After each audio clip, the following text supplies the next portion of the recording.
And now it's time to talk about probably one of the more hot button subjects going on in the heavy metal scene. And of course, a person that has been surrounded by some controversy over the last 4 years. And that would be Jon Schaffer from Iced Earth. So this is something I haven't talked much about. And personally, when it comes to this show, I really don't bring politics into the show too often. Now, if I interview somebody, obviously, if they talk about political stuff, I'm going to leave it in there. But generally speaking, I myself do not come on an episode like this and start talking about politics. The reason I do not talk about politics is the fact that I follow politics very closely, and there is a lot of negativity that goes on in the political landscape. And so my escape to get away from that is to host this show and really not talk politics. And what actually clears my mind when I study this kind of stuff is actually listening to music. Everybody has their own thing to clear their mind. Music is what does it for me. So normally I don't bring this kind of stuff up, but unfortunately I have to bring it into the show if I'm going to talk about Jon, because politics are pretty much at the center of what he did and his situation. I'm also going to be having a discussion on this show in regards to Jon Schaffer and his specific situation. I have a couple of very trusted people that not only know the music business really well, who are both guitar players, who both have had success in the music industry and the music business, have also worked in other capacities when it comes to music, such as production, managing some pretty significant bands, doing road work, logo work, you name it. I have two people that I trust quite a bit, where we can have a civilized discussion in regards to Jon and his situation. And that discussion will be coming up soon. And I will leave it at that. And this is sort of a preview to that. So I've refrained from talking about this for about 4 years. Initially, when Jon was seen at the January 6th protest, and, obviously we saw photo and video of him inside of the Capitol building, I did post about it. But I really haven't talked much about him since then. I put up a link about him getting out of jail a while back, and then I posted about his pardon. President Trump obviously pardoned the 1,500 or 1,600 people that were either charged with a crime, had already or received a sentence, or they were at trial, whatever the case may be. All of those individuals were pardoned, and Jon obviously is one of them. And I didn't want to comment on his situation because he had yet to put a statement out. He did put a statement out back in October. I did share that statement on the Facebook page, but I really didn't comment too much on it. So now I'm going to comment on it a little bit and give you a preview of the discussion that I'm going to have on this show with two other people in regards to his situation. Now, in that discussion, let me also state that we are going to talk about him a little bit as a musician. We are going to talk about what happened with him, and talk about the jail time that he served and what actually happened with him. We are going to talk about the consequences of it, and then we are going to talk about whether the man can have a normal musical career and what that might look like. So that is what that discussion will entail. Now, I did not talk about this guy for 4 years because he can't really defend himself, and he really couldn't really put out a public statement. So I didn't want to scrutinize him or say anything about him until that statement came out. Over the last, and let me preface this by saying, I don't know Jon personally. I'm not friends with him. He was really cool. I never had a bad experience with him. There are people that really dislike this guy. I don't dislike him. I met him back in the day when Something Wicked came out. I hung out with him at a few shows here in the Cleveland area. Super incredibly nice guy to me at that time. He gave me a long sleeve Night of the Storm Rider shirt. And he also gave me a double CD of Days of Purgatory. They played in some real small dump of a club like 45 minutes outside of Cleveland with Jag Panzer and Anvil. It's a place called the Flying Machine. Not many people showed up, but I sat down, did an interview with Jon for the radio show, and he's told me he appreciated my support, and he gave me those 2 items, which I actually still have. But over the years, he's come on my radio show, and he always seemed like a very honest, very direct, upfront guy, and said what he thought, and really didn't try to kiss anybody's ass. I mean, that is the vibe I ended up getting from him. And most people that I know who know him will pretty much say the same thing. They say he's very direct. You know where you stand with him. And I do have a certain level of respect for people who are like that. But I am not friends with him, and I do not know him on a personal level. With that being said, over the last 4 years, I have watched people in the metal media just take shots at him and drag his name through the mud and excoriate this guy every chance they get. Like every update they had on this guy's status, when he was getting sentenced, or what his plea deal was about, or how long when he got out of jail, or whatever update you had. I mean, practically almost every metal media outlet was taking shots at this guy. And to me, that's not very fair, because we haven't really heard a statement from him until October. And I've reread that statement again and wanted to really get my thoughts on it of what I think about his situation and what he did. So now looking at the statement, I feel like I can comment on it now. And when he was making the statement, the 2 things that stood out to me were the 2 things I was hoping he would say. The first part of the statement, he talked about making a very bad, impulsive decision. I agree with that. He made a very poor decision, a very poor emotionally charged decision, and let his emotions get the best of him. That's something that I think pretty much everybody can agree on that. The man let his emotions get the best of him. And he made a very poor decision. And there were consequences. And when I initially posted about it, I said this. He had pretty bad consequences. He acknowledged he screwed up in his statement, and he did acknowledge the consequences of his actions. There were bad consequences to his actions, for his family, to his band members and people he was creating music with. Probably had a lot of business partners that probably had a lot to do with merchandising the band, making the hot sauce, the coffee that he was coming out with, the Black Flag coffee that he was advertising right before this whole incident happened. Just anybody associated with him had to deal with the shrapnel from his decision to protest. And he acknowledged both of those things. Now, you have 3 categories of people when it comes to Jon. And when I posted about him recently, people, the thinking a lot of people have now compared to back in 2020, because time has passed, I'm going to give you 3 major categories of people. First category are the people that think he did nothing wrong. He should have served no jail time. He was just expressing his right to protest, and that nothing should have ever happened to him. And anybody that disassociated themselves with Jon is a backstabber. You have another fringe category of people who think Jon is a terrorist. They think he's a traitor. They think he should have been figuratively burned at the stake and thrown in prison the rest of his life, and he should never be allowed to have a career or make any money ever again, and everything bad that can happen to a person should happen to him.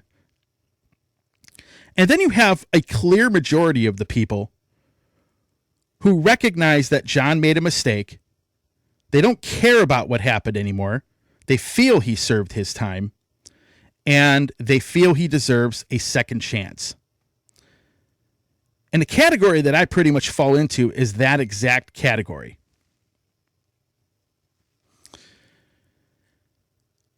I believe he deserves a second chance.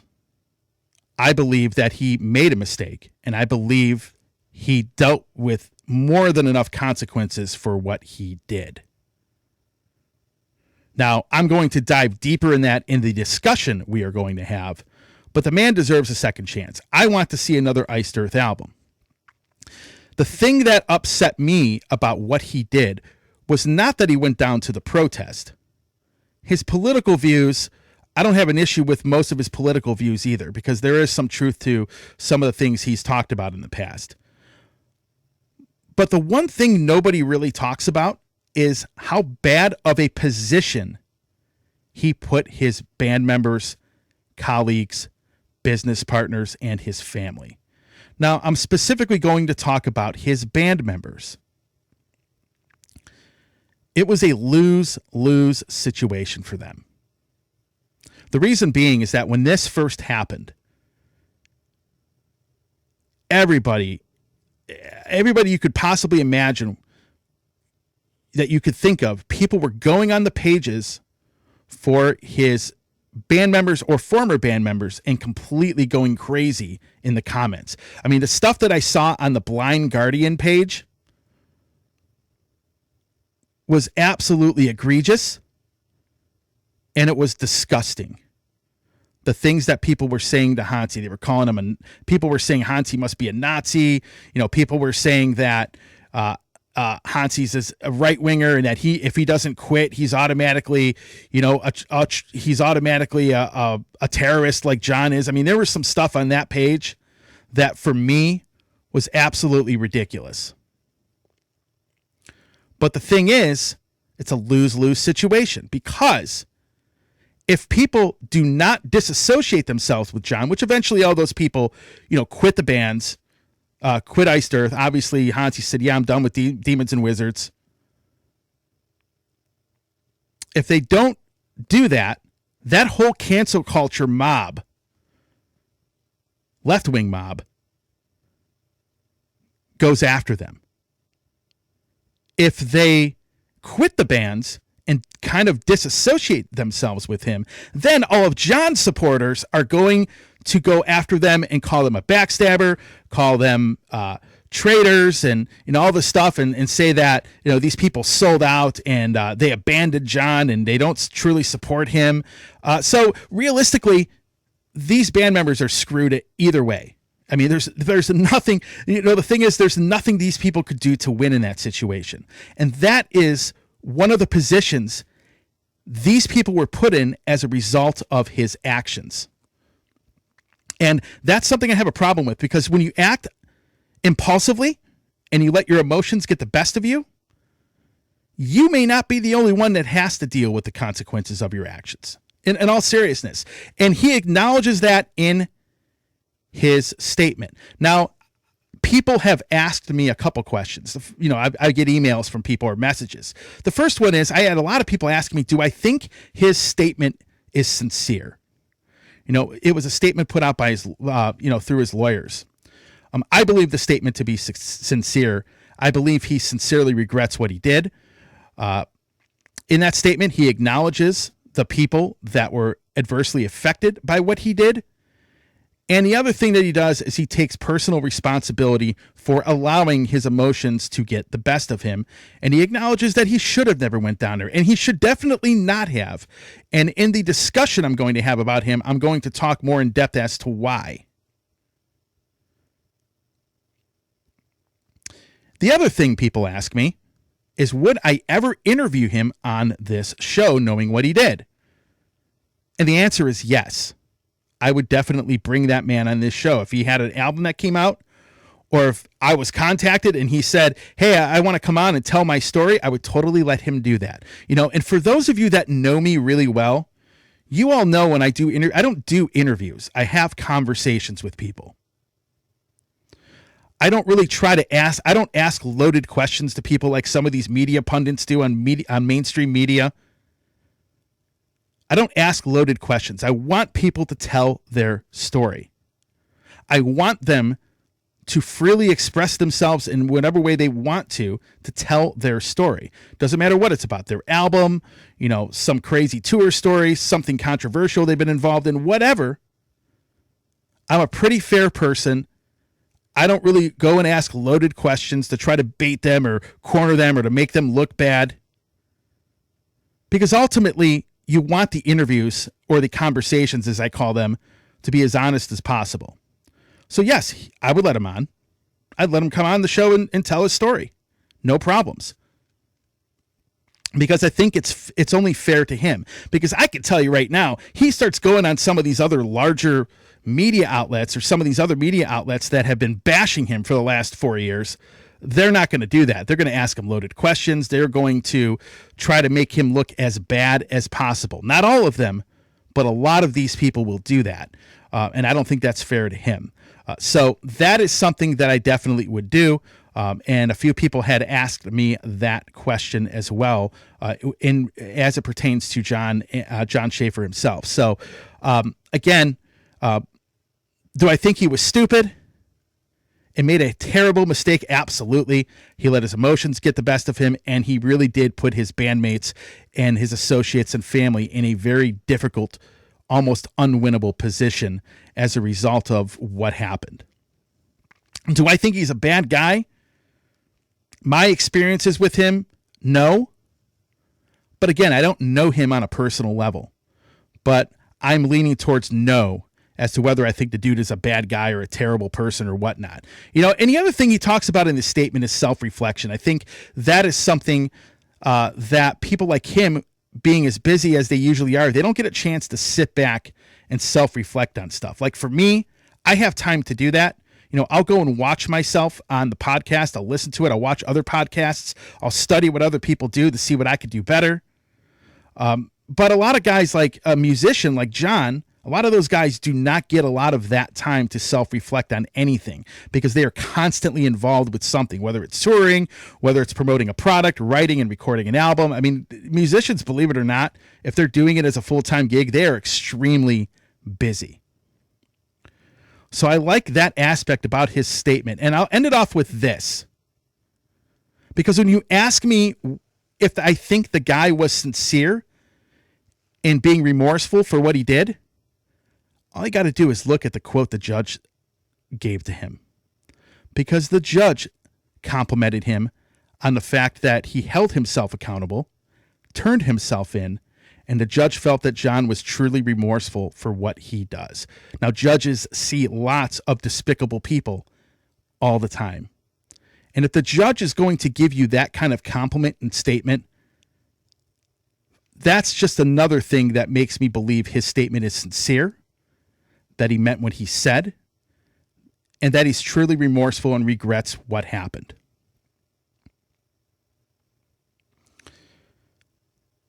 So on that note, I'll leave it right there. Curious also, folks, what you think about his situation. Do any of you want to see Iced Earth come back? He's obviously going to be recording music. Do you guys never want to buy another Iced Earth album again? Or are you somebody that really supports Jon and no matter what, and you don't do anything, and you don't think he did anything wrong? Leave that in the comments because I'm curious as to what a lot of you have to say. Hey everybody, Tony here from the Metal Command podcast. Again, I appreciate your support. Since 1998, I have hosted this show in one form or another, starting off in radio and now in the podcast format. Again, thanks for watching, and if you like what you see and hear on this show, by all means, please hit the subscribe button, hit the little bell to be notified anytime I do post a video, and if you see this program on any other form of social media, please give me a follow there. Again, I always appreciate your support.